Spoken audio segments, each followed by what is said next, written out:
የኢራኑ ጠቅላይ መሪ አያቶላ አሊ ኻሜኒ እንዴት ይሰለሉ ነበር? በምን መልኩስ ተገደሉ? የትራፊክ ካሜራዎች ከእሳቸው ግድያ ጋር ምን አገናኛቸው? አዲስ ዘገባ ወጥቷል። የተወደዳችሁ እንዴት ናችሁ? ይኖ ሬዲዮ የወሬ ገበያ ሰዓት ላይ ናቸው። አሁን ወደ መጀመሪያው ጉዳያችን እንለፍ። የአያቶላ አሊ ኻሜኒ ግድያ ሚስጥር የትራፊክ ካሜራዎችን በመጥለፍ ስለላ ይደረግ እንደነበረ ተገልጿል። ባለፈው ቅዳሜ በእስራኤል የጥቃት እርምጃ የተገደሉት የኢራኑ የበላይ መሪ አያቶላ አሊ ኻሜኒ ከመገደላቸው በፊት የቅርብ ጠባቂዎቻቸው የትራፊክ ካሜራዎች ተጠልፈው ስለላ ይደረግባቸው እንደነበረ ፋይናንሻል ታይምስ ዘግበዋል። እንደ ጋዜጣው ዘገባ ከሆነ የእስራኤል የደህንነት ተቋማት የመሪውን የየቀን እንቅስቃሴ ለመከታተል የቴሄራን የጎዳና ላይ ትራፊክ ካሜራዎችን በመጥለፍና የቅርብ ጠባቂዎቻቸውን ግንኙነት በመሰለል ከፍተኛ ጥናት ሲያደርጉ እንደነበረ ተነግሯል።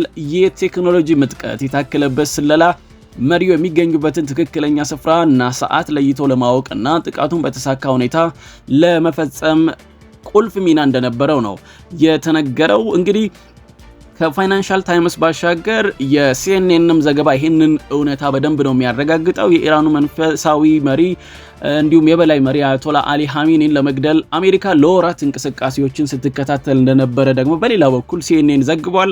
የአሜሪካ የስለላ ቢሮ ለወራት የመሪውን መውጫና መግቢያ ሲያጠና መቆየቱም ተነግሯል። ሲኤንኤንን ጨምሮ ሌሎችም የደህንነት ክፍሎች በቴክኖሎጂ መሳሪያ በመታገዝ መንፈሳዊ መሪው የት እንደሚሄዱ ማንን እንደሚያገኙ ሁሉ ሲያጠኑ እንደነበረ ዘግቧል። ለጉዳዩ ቅርብ ከሆኑ 5 ሰዎች ይህንን ማረጋገጥ ችያለሁ ብሏል ሲኤንኤን የወሬ ምንጭ። ከፍተኛ ጥንቃቄ ከማይለያቸው መንፈሳዊ መሪው ጋር አልፎ አልፎ በሚስጥር የሚሰበሰቡ ግለሰቦችም ተለይተው በተመሳሳይ በስለላ ድርጅቱ ኢላማ ውስጥ እንደነበሩም ተነግሯል። ከፍተኛ መንፈሳዊ መሪው አያቶላ አሊ ኻሜኒ እና ሌሎች ባለስልጣናት ቅዳሜ በማለዳ ነው በአያቶላ ልዩ ቢሮ ስብሰባ ለማድረግ ቀጥሮ መያዛቸውን አስረድተዋል። ማለዳ መሆኑም ከጥቃት ነፃ እንዲሆኑ እንደሚያደርጋቸው ተማምነው ነበርም ብለዋል የመረጃ ምንጮቹ። አጋጣሚው ለእስራኤልና የአሜሪካ ሰዎች የማይታለፍ አጋጣሚ ሆኖ በመገኘቱ በማለዳ ጥቃት መሰንዘሩን የመረጃ ምንጩ አውርቷል። የቅዳሜውን ጥቃት ተከትሎ እስራኤልና አሜሪካ ለድርጊታቸው እስካሁን አይተው የማያውቁትን ቅጣት ይቀጣሉ ብላለች ኢራን እየዛተች ትገኛለች እና የኢራን የደህንነት መዋቅር እንዲህ ባለ መልኩ መጠለፉና የበላይ መሪው ለጥቃት መጋለጣቸው በሀገሪቱ ወታደራዊ የደህንነት ተቋማት ላይ ትልቅ ጥያቄ ማስነሳቱን ደግሞ በሌላ በኩል እንግዲህ የፋይናንሻል ታይምስ ዘገባ ተናግሯል። እስካሁን ከኢራን መንግስት በኩል ስለዚህ የጠለፋ ዜና የተሰጠ ይፋዊ ምላሽ ባይኖርም ክስተቱ በኢራንና በእስራኤል መካከል ያለውን የሻከረ ግንኙነት ወደ አዲስ ምዕራፍ እንደሚያሸጋግረው የፖለቲካ ተንታኞች እየተናገሩ ይገኛሉ። በነገራችን ላይ አድማጮች ሰሞኑን ከዚህ ከጦርነቱ መነሳት በኋላ አንድ ስም በተደጋጋሚ ሲነሳ ሰምታችሁ ሊሆን ይችላል ብለን እናስባለን። በተለይ የሩሲያው ፕሬዝዳንት የሆኑት ቭላዲሚር ፑቲን በዚህ ጉዳይ ላይ ምነው ዝምታን መረጡ? እንዴት ነው ማይናገሩት? የሚል ጥያቄዎች ሲነሱ ነበር እና ክሬምሊን በቃል አቀባዩ በኩል እንግዲህ መግለጫ አውጥቷል። ዛሬ ፑቲን በመካከለኛው ምስራቅ ውጥረት እንዲረግብ ሁሉን የተቻላቸውን ጥረቶች ደግሞ እንደሚያደርጉም ጭምር ነው የተናገሩት። ክሬምሊን ቃል አቀባይ ሆነው ዲሚትሪ ፔስኮቭ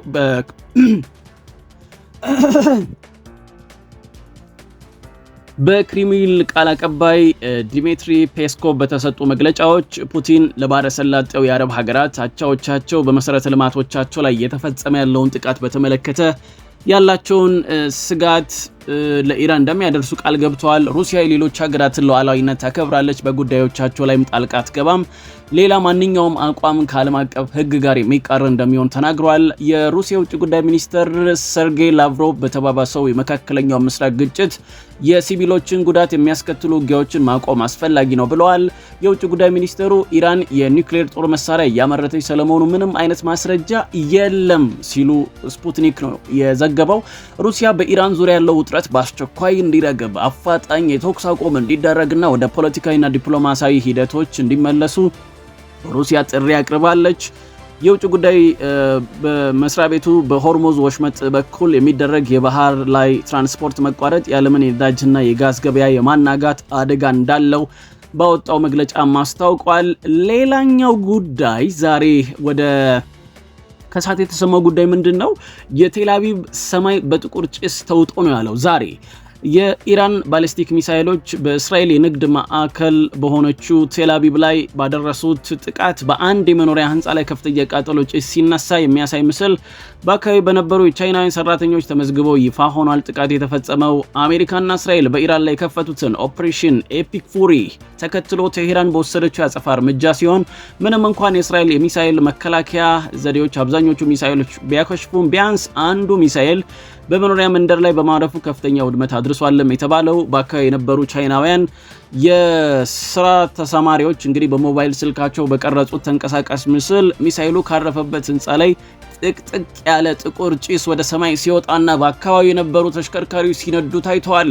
በደረሰውም ጥቃት በ40ዎቹ ዕድሜ ውስጥ የሚገኙ አንዲት የውጭ ሀገር ረዳት ህይወታቸው ማለፉ የተረጋገጠ ሲሆን ህጻናትን ጨምሮ በርካታ ሰዎች ለከባድና ለቀላል አካል ጉዳት ተዳርገዋል።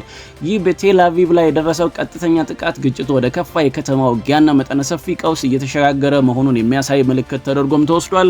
የእስራኤል መከላከያ ሰራዊት በጥቃቱ ዙሪያ ተጨማሪ መረጃዎችን እያሰባሰበ ሲሆን የነፍስ አድን ሰራተኞችም በፍርስራሽ ውስጥ የተቆለፉ ሰዎችን ለማውጣት ከፍተኛ ጥረት እያደረጉ ይገኛሉ። ይህ በእንዲህ እንዳለ የዓለም አቀፍ የዜና ወኪሎች አንዳንድ በማህበራዊ ሚዲያ የሚሰራጩ የቆዩ ምስሎች ከዚህ ወቅታዊ ክስተት ጋር እንዳይቀላቀሉ ጥንቃቄ እንዲደረግ እያሳሰቡ ይገኛሉ ማለት ነው። እንግዲህ የመጨረሻ ጉዳያችን ደግሞ በሪያድ የሚገኘው የአሜሪካ ኤምባሲ በድሮን ሲመታ ኢራን በአሜሪካ የባህሬን ጦር ሰፈር ላይ ጥቃት ስለመፈጸሟም ዛሬ ነው የሰማነው። በሳውዲ አረቢያ ዋና ከተማ ሪያድ የሚገኘው ዩናይትድ ስቴትስ ኤምባሲ በሁለት ሰው አልባ አውሮፕላኖች ሲመታ በዲፕሎማቲክ ቅጥር ግቢ ውስጥ የተገደበ እሳት ተነስቷልም ተብሏል።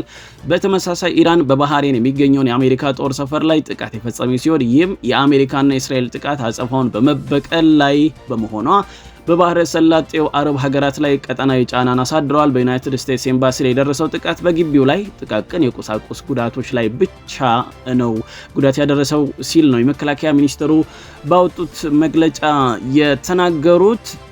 በኋላ ላይ የወጡ ዘገባዎች ኢራን በአሜሪካና በእስራኤል ጥቃቶች ላይ በባህረ ሰላጤው ላይ በወሰደችው አጸፋ እርምጃ ምክንያት ተጨማሪ አንድ ሰው አልባ አውሮፕላኖች እያሰማራች እንደምትገኝም ሰምተናል። የአሜሪካው ፕሬዝዳንት ዶናልድ ትራምፕ እንግዲህ ለኒውስ ኤዥያ ሚዲያ እንደተናገሩት አሜሪካ ለኤምባሲው ጥቃትና ለበርካታ የአሜሪካ አገልግሎት አባላት ግድያ ምላሽ በቅርቡ ትሰጣለች ሲሉ ዝተዋል።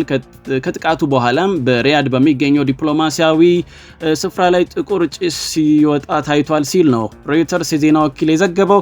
ሶስት ሰዎች ለሮይተርስ እንደተናገሩት በኤምባሲው ላይ ከፍተኛ ፍንዳታ ተሰምተው የእሳት ነበልባልም ታይቷል።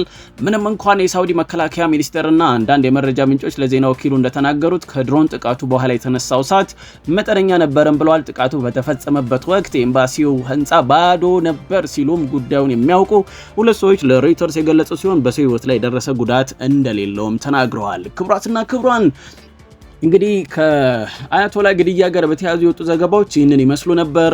አያይዘንም ያነሳ ነው ከጦርነት ጋር ያሉ ጉዳዮችም እንደ መረጃ እንዲሆናችሁ ነው። ይህ ኖ ሬዲዮ ነው። ኖ ሬዲዮ ትክክለኛ መረጃ ምንጫችሁ ነው።